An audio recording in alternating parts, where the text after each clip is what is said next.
आगे बढ़ते हैं, बात करते हैं उत्तर प्रदेश के संभल की, जहां पर एक और विवाद सामने आ गया। संभल जामा मस्जिद मामले में मुस्लिम पक्ष को झटका लगा। इलाहाबाद हाई कोर्ट ने मस्जिद की रंगाई पुताई करवाने की अनुमति नहीं दी। आर्कियोलॉजिकल सर्वे ऑफ इंडिया ने शुक्रवार सुबह अपनी रिपोर्ट सौंपी। एएसआई ने रिपोर्ट में कहा मस्जिद की पेंटिंग अभी ठीक है। इसके बाद हाईकोर्ट ने एएसआई की निगरानी में तत्काल साफ सफाई करने का आदेश दिया है। मस्जिद कमेटी को इस रिपोर्ट पर आपत्ति दाखिल करने के लिए 4 मार्च तक का समय दिया गया है। हाईकोर्ट 4 मार्च को फिर इस मामले की सुनवाई करेगा।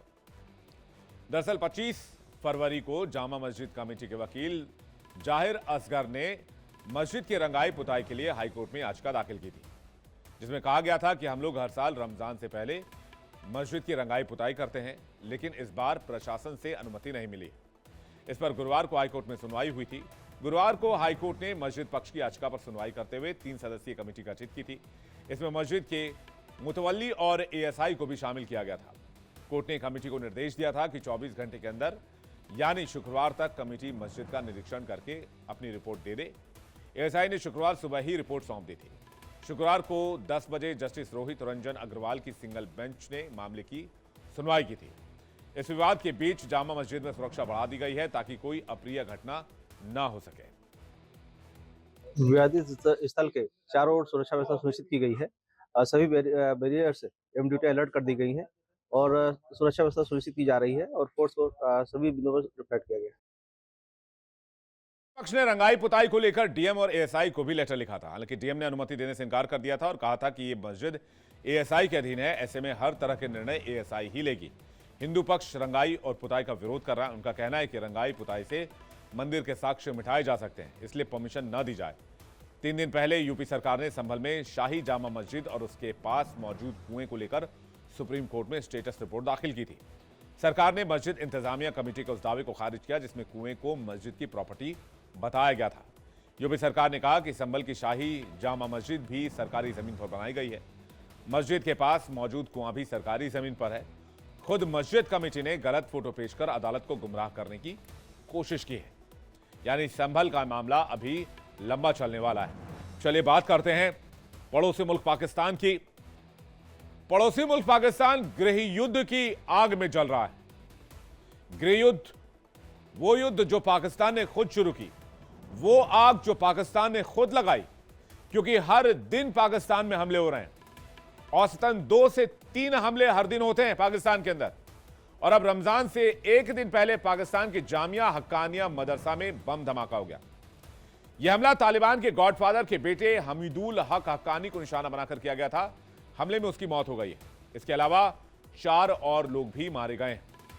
कुल मिलाकर 30 से ज्यादा लोगों के मारे जाने की इसमें खबर है। यह ब्लास्ट खैबर पख्तूनख्वा के अकोरा खट्टक जिले में हुआ। स्थानीय पुलिस के मुताबिक ब्लास्ट में 20 लोग घायल हुए हैं। घायलों को हॉस्पिटल पहुंचा दिया गया है। उन्होंने कहा कि पुलिस मामले की जांच कर रही है। अब तक किसी संगठन ने इस हमले की जिम्मेदारी नहीं ली है। घटना के बाद पेशावर के सभी प्रमुख हॉस्पिटल में इमरजेंसी लगा दी गई है।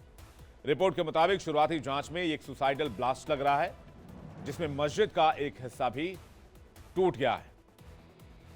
बात करते हैं पश्चिम बंगाल की। पश्चिम बंगाल की एक ऐसी खबर जिसने लोगों को चौंका दिया। पश्चिम बंगाल लोक सेवा आयोग ने जूनियर इंजीनियर की आरक्षित श्रेणियों के लिए 0 कट ऑफ जारी किया, जो अब सोशल मीडिया पर वायरल हो रहा है। जूनियर इंजीनियर भर्ती परीक्षा 2019 के लिए पश्चिम बंगाल के कट ऑफ ने लोगों को सकते में डाल दिया, क्योंकि लोक सेवा आयोग पश्चिम बंगाल ने कुछ चयनित श्रेणियों के लिए कट ऑफ 0 बताया है। व्यक्तित्व परीक्षण हेतु अर्हता प्राप्त करने के लिए लिखित परीक्षा में निर्धारित कट ऑफ अंकों के मुताबिक अनुसूचित जनजाति, शारीरिक रूप से विकलांग जैसी कुछ श्रेणियों में अभ्यर्थी सिविल जूनियर इंजीनियर के पद के लिए पात्र हैं, भले उन्हें 0 अंक प्राप्त हो। तीनों श्रेणियों के लिए कट ऑफ 0 है, जो सोशल मीडिया पर खूब वायरल है। आधिकारिक नोटिस में कहा गया है कि मैकेनिकल शाखा के लिए पीएच, पीएचआई, पीएचवीएच और पीएचओएच श्रेणियों में संबंधित आवेदकों को किसी विशेष श्रेणी के गैर पीएच उम्मीदवारों की तुलना में कट ऑफ में 2% की छूट दी जाएगी। लेकिन सवाल यह है कि कोई भी कट ऑफ 0 कैसे हो सकता है, और यही सवाल सोशल मीडिया पर भी पूछा जा रहा है। हेलो बेटा। पापा कब आओगे? मिस्टर विकास के साथ कौन है? बस बेटा थोड़ी देर और। वो मिस्टर विकास की फाइल आप पॉलिसी बाजार। मैम, आपका हेल्थ इंश्योरेंस क्लेम अप्रूव हो गया है। अब आप सर को घर ले जा सकती हैं। क्लेम के टाइम पे हमेशा आपकी हेल्प को तैयार। पॉलिसी बाजार, 1 करोड़ का हेल्थ इंश्योरेंस सिर्फ 390 रुपए महीने से शुरू।